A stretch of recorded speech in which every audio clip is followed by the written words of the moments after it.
அண்ணா திராவிட முன்னேற்ற கழகம் பயணித்துக் கொண்டிருக்கிறது. சிந்தித்து பாருங்கள்.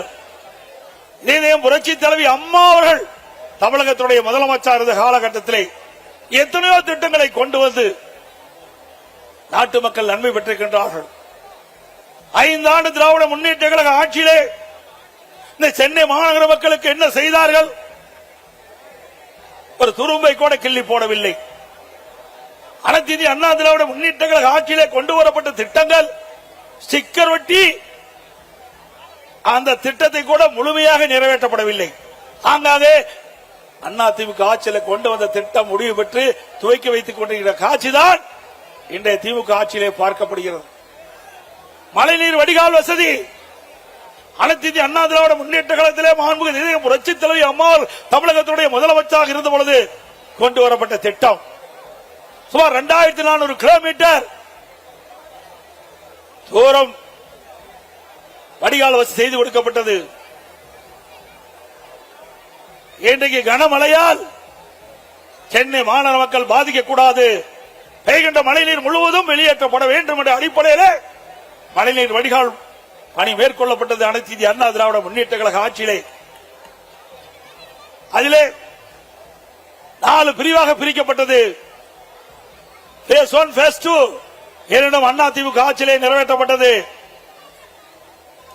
Phase 3, Phase 4 ஆட்சி மாற்றம் திராவிட முன்னேற்ற கழகம் ஆட்சிக்கு வந்தது. இதுவரை முழுமையாக வடிகால் வசதி பணிகள் நிறைவேற்றப்படவில்லை. 2 ஆண்டுக்கு முன்பே இன்றைய முதலமைச்சர் திரு ஸ்டாலின் அவர்களும் தமிழக உள்ளாட்சித்துறை நகர்ப்புற வளர்ச்சித்துறை அமைச்சர் அவர்களும் சென்னை மாநகரத்தில் இருக்கின்ற அமைச்சர் பெருமக்களும்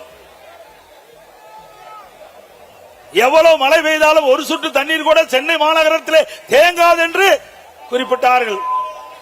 நாம் கொண்டு வந்த திட்டம் மழைநீர் வடிகால் பணி அனைத்து இந்திய அண்ணா திராவிட முன்னேற்ற கழக ஆட்சியில் கொண்டு வரப்பட்ட திட்டம். அந்த திட்டத்தை கூட இவர்கள் முழுமையாக நிறைவேற்ற முடியவில்லை. 2 ஆண்டுக்கு முன்பே இந்த திட்டம் நிறைவேற்றப்பட்டு 98% நிறைவேற்றப்பட்டதா ஒரு பச்சை பொய்யை இன்றைய முதலமைச்சர் குறிப்பிட்டார். சென்னை மாநகரத்தில் இருக்கின்ற அமைச்சர்கள் குறிப்பிட்டார்கள். இங்கே இருக்கின்ற மேயர் குறிப்பிட்டார். வடிகால் பணிகள் 98% நிறைவேற்றப்பட்டுள்ளது. எவ்வளவு மழை பெய்தாலும் சென்னை மாநகர மக்கள் பாதிக்கப்பட மாட்டார்கள், ஒரு சொட்டு தண்ணீர் கூட சென்னை மாநகர சாலைகளை தேங்காது என்று இவர்கள் பத்திரிகைகளை வெளியிட்டார்கள். ஆனால் நிலைமை என்ன? இதுவரை இந்த வடிகால் பணிகள் நிறைவேற்றப்பட முடியவில்லை. அதோடு அனைத்து இந்திய அண்ணா திராவிட முன்னேற்ற கழக ஆட்சியில்தான் ஒரு பிரம்மாண்டமான திட்டத்தை நாம் கொண்டு வந்தோம். மெட்ரோ ரயில் திட்டம் கட்டம் 2 இந்தியாவிலேயே ஒரே திட்டத்திற்கு 63 கோடி ரூபாய் பெற்ற ஒரே அரசு அனைத்து இந்திய அண்ணா திராவிட முன்னேற்ற கழக அரசாங்கம். இதுவரை இந்தியாவிலே ஒரு திட்டத்திற்கு 63 கோடி ரூபாய் 63,000 கோடி மத்திய அரசு அனுமதி வழங்கியது கிடையாது.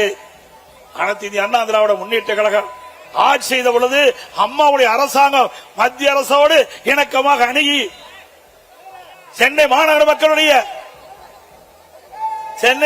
மக்களுடைய போக்குவரத்து நெரிசலை குறைக்க வேண்டும் என்று இதை புரட்சி தலைவி அம்மா அவர்கள் திட்டமிட்டார்கள்.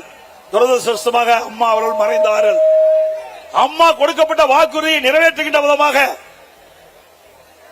அம்மா போட்ட திட்டத்தை முழுமையாக நிறைவேற்ற வேண்டும் என்ற அடிப்படையிலே மத்திய அரசோடு தொடர்பு கொண்டு மெட்ரோ ரயில் திட்டம் கட்டம் 2 118 கிலோமீட்டர் அந்த ரயில் பாதை அமைக்குவதற்கு அனுமதி பெற்று அந்த திட்டத்திற்காக மத்திய அமைச்சர் மரியாதைக்குரிய உள்துறை அமைச்சர் அமித்ஷா அவர்களை நேரடியாக சென்னைக்கு அழைத்து அடிக்கல் நாட்டிய அரசாங்கம் அண்ணா திமுக அரசாங்கம்.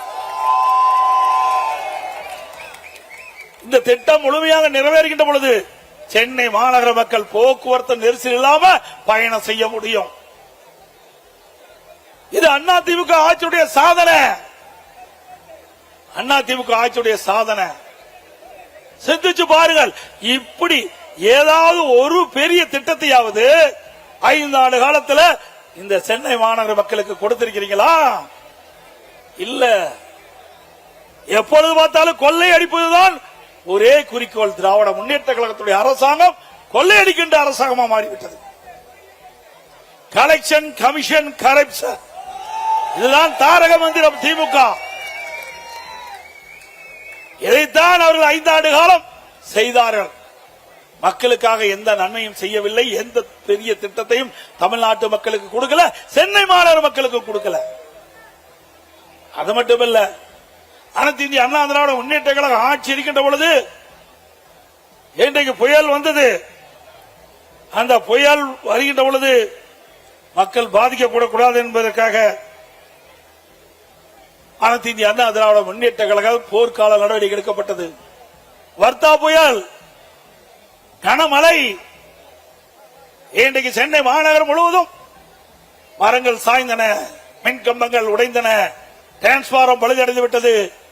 அப்படிப்பட்ட சூழ்நிலையிலும் அனைத்து இந்திய அண்ணா திராவிட முன்னேற்ற கழகம் விரைந்து, அனைத்து இந்திய அண்ணா திராவிட முன்னேற்ற கழக அரசு விரைந்து செயல்பட்டு மக்களுக்கு எந்த இடையூறும் இல்லாம ஓரிரு நாட்களிலே அந்த மின் தடைகள் எல்லாம் சரி செய்து மக்களுக்கு இயல்பான நிலைக்கு கொண்டு வந்த அரசாங்கம் அண்ணா திமுக அரசாங்கம்.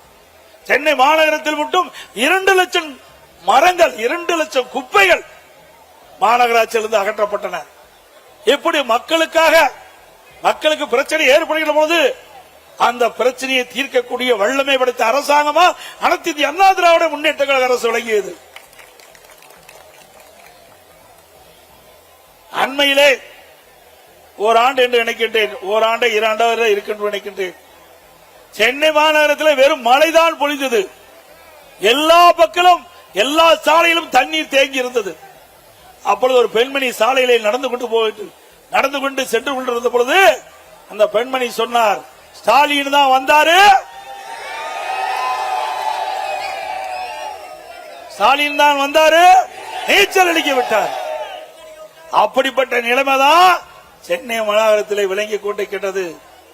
இன்றைக்கு ஸ்டாலினுடைய ஆட்சியில குடும்பத்தில் இருக்கின்றவர்கள் அதிகார மையங்கள் 4 அதிகார மையம். 1 முதலமைச்சர் ஸ்டாலின், 2 துணை முதலமைச்சர் உதயநிதி அவர்கள், 3 திரு ஸ்டாலினுடைய மருமகன் சபரீஸ்வரன், 4 திரு ஸ்டாலினுடைய மனைவி மரியாதைக்கு துர்கா அவர்கள். 4 அதிகார மையங்கள் தமிழகத்தை ஆட்டி படைத்துக் கொண்டிருக்கின்றது. இந்த 4 அதிகார மையங்களுக்கும் முடிவு கட்டுகின்ற தேர்தல் வருகின்ற சட்டமன்ற பொது தேர்தல்.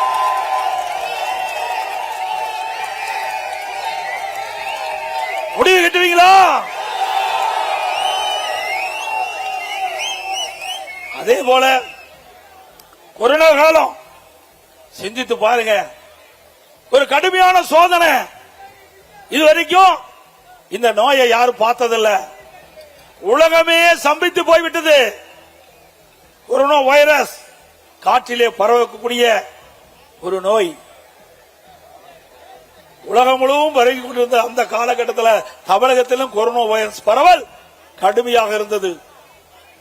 அந்த கொரோனா வைரஸ் பரவல் இன்றைக்கு ஒருவரை தாக்கின்ற பொழுது அதனுடைய அறிகுறி என்ன என்று கூட தெரியாத ஒரு காலகட்டம். அந்த காலகட்டத்தில் கூட நம்முடைய மருத்துவர்கள், நம்முடைய அரசாங்கம் திறமையாக செயல்பட்டு அந்த கொரோனா வைரஸ் பரவல் அறிகுறிகளை கண்டுபிடித்து அதற்கு தக்க சிகிச்சை அளித்து விலை மதிக்க முடியாத உயிரை காப்பாற்றிய அரசாங்கம் அண்ணா திமுக அரசாங்கம்.